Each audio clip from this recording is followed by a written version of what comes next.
Finally আমরা আমাদের লাচুংয়ের হোটেলকে bye bye বলে এখন চলে যাচ্ছি মাউন্ট কাটাওয়ের দিকে। তো সকাল সকাল আমরা প্রায় উঠেছি ভোর 5টায় উঠে আমরা 6:45টার মধ্যেই রেডি হয়ে গিয়েছিলাম।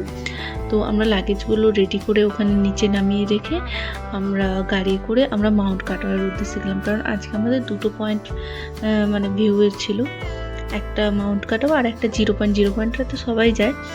মাউন্ট কাটাওটাও আমরা দেখতে চেয়েছিলাম, তো গিয়েছি যেহেতু, তো সবগুলোই যাতে কমপ্লিট করা যায়, তো সেই জন্যই। তো চলো, তো একটু আগেই আমরা যে ব্রিজটা ক্রস করলাম, ওই ব্রিজগুলোর কিন্তু মানে যাওয়ার সময় আমি একটা যেটা নোটিস করলাম, একটা কার ওয়ান টাইম, মানে একটা কার ক্রস করলে দেন নেক্সট কারটা ব্রিজে ওঠে। আর রিসেন্ট আমি একটা নিউজে দেখছিলাম যে ওই লাচুংয়ের ওই ব্রিজটা ওটা ভেঙে গিয়েছে আর একটা গাড়ি মাঝে ফেঁসে গিয়েছে, আর ওখানে কিন্তু নিচে জলের স্রোতটা প্রচণ্ড থাকে।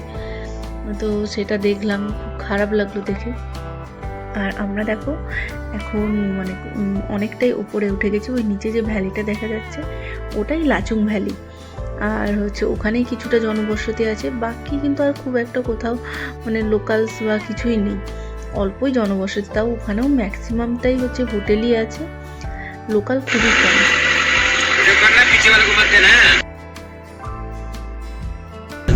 तो 100 रुपए पर फोटो में मत देना, तकलीफ करके खींचा है दूसरे को मत देना।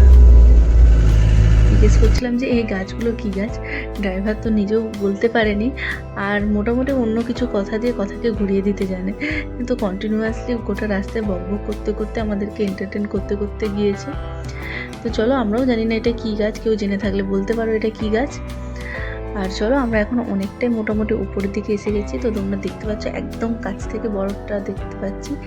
আসলে বরফ মানে পুরোপুরি কাছে পাওয়ার আগে আমরা এটা দেখে এত এক্সাইটেড হয়ে গেছিলাম যে এত কাছ থেকে বরফটা দেখতে পাচ্ছি। তো চলো,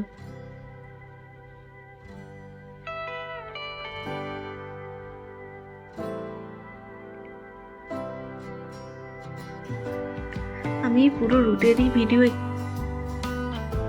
একটু করে নিয়েছি, কারণ এটা আমার মেমোরিতেও থেকে যাবে। এই রুটটা কিন্তু ফোনে ঠিক কোনো কিছুই মানে যেটা সুন্দর তার 5% আমার মনে হয় ক্যাপচার হয়। তো আমি সেই জন্য রুটের ভিডিওটাও নিয়েছিলাম, খুবই সুন্দর ছিল।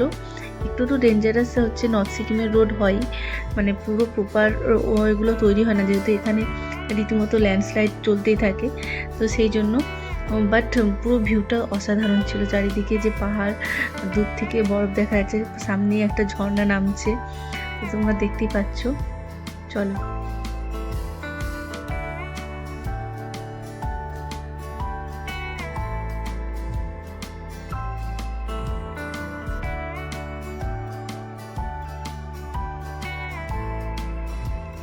তো আমরা যেতে যেতে এখানে দেখলাম অনেক আর্মি যাচ্ছে। তো আমরা ফার্স্ট ভাবছিলাম যে কেন এদিকে মার্চ করে এরা যাচ্ছে, তো পরে আমরা যখন ওখানে পৌঁছলাম তো তখন আমরা ওখানে গিয়ে দেখতে পেলাম যে ওখানে আর্মিদের হচ্ছে ক্যাম্প আছে, লিটারেলি অনেকগুলো ওখানে হচ্ছে এই টাইপের টেন্ট টাইপের বানানো আছে।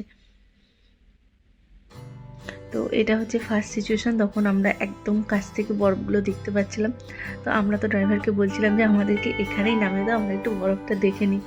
বাট ড্রাইভার বলছিল ওয়েট, কারণ আরও বেশি সুন্দর কোথাও যাচ্ছি যেখানে পুরোটাই বরফে ঢাকা থাকবে। তো এটা আমরা এসেছি কাটাও পাহাড়ে, তো এটা দেখতে পাচ্ছ, আর এদিকটা পুরো বরফে ঘেরা, আর ওদিকে ওই যে শৃঙ্গের ওপারেই আছে চায়না। তো এখানে কিন্তু প্রচুর আর্মি ক্যাম্প আছে, তো দেখতে পাচ্ছ আর্মিদের টেন্ট, সো আর্মি ক্যাম্প আছে। এইটাই হচ্ছে যে আমাদের আপনারা আওয়াজটা শুনতেই পাচ্ছেন, now we are at Khanda waterfall. Wow, just look at this. ওখানে ঘুরে ফিরে আমরা এই একটা ছোটো মতো হোটেলে খেতে ঢুকেছিলাম। তো ওখানে গিয়ে আমরা ব্রেকফাস্টটা করেছিলাম ম্যাগি আর ডিম। তো ওখানে ওই একটা ডিম সিদ্ধের দাম ছিল 30 টাকা, তো খুবই expensive. Thank you for watching and stay tuned.